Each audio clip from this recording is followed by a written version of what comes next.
কোন কোন কাজ ও আমল করলে আল্লাহর ওলি হওয়া যায় এবং আমি যে ওলি হয়েছি তা বুঝবো কিভাবে?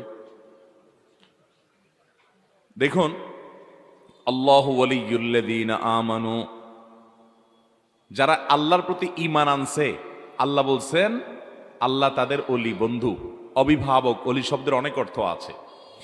তো আল্লাহর ওলি হওয়ার জন্য প্রথম কাজ হলো আল্লাহর প্রতি ঈমান আনতে হবে। কি করতে হবে ভাই? ঈমান আনতে হবে। তাহলে আল্লাহর সাথে আপনার গোলামীর সম্পর্কের পাশাপাশি বন্ধুতার সম্পর্ক আপনি স্থাপন করার মতো সৌভাগ্য অর্জনকারী মানুষ হওয়ার পথে আগাতে পারবেন। ঈমান থাকতে হবে। নাম্বার 2, যে কোনো হারাম কাজ থেকে বেঁচে থাকতে হবে। হারাম কাজ থেকে, যেই কোনো হারাম কাজ থেকে বেঁচে থাকবেন। আল্লাহর ফরজ কাজগুলো করে চলবেন। আল্লাহকে সন্তুষ্ট করার পথে আগাবেন। ইনশাআল্লাহ আপনি আল্লাহর ওলি হওয়ার পথে আগায় যেতে পারবেন। এখন কথাটা, আল্লাহর ওলি হয়েছেন কিনা বুঝবেন কিভাবে? ভাই, আপনি বোঝার উপায় হলো আপনি ঈমান আকীদা ঠিক রাখতে পারতেছেন কিনা, কবিরা গুনাহ ছাড়তে পারছেন কিনা, ফরজ কাজগুলো করতে পারছেন কিনা, আল্লাহর নির্দেশগুলো মানতে পারতেছেন কিনা।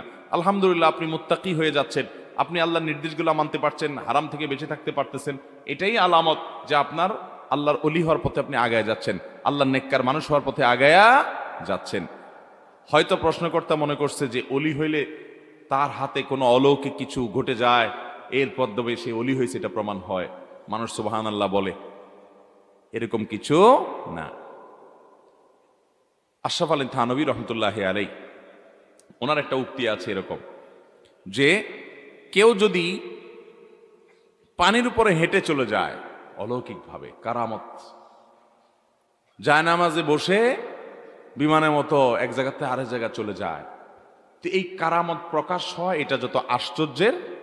একজন মানুষ নবীজি সাল্লাল্লাহু আলাইহি সাল্লামের সুন্নাত ছাড়া সে চলে না, সুন্নাতের উপরে টিকে থাকার জন্য সংগ্রাম করে সবসময় টিকে থাকে, এটা তার চাইতে বেশি আশ্চর্যের।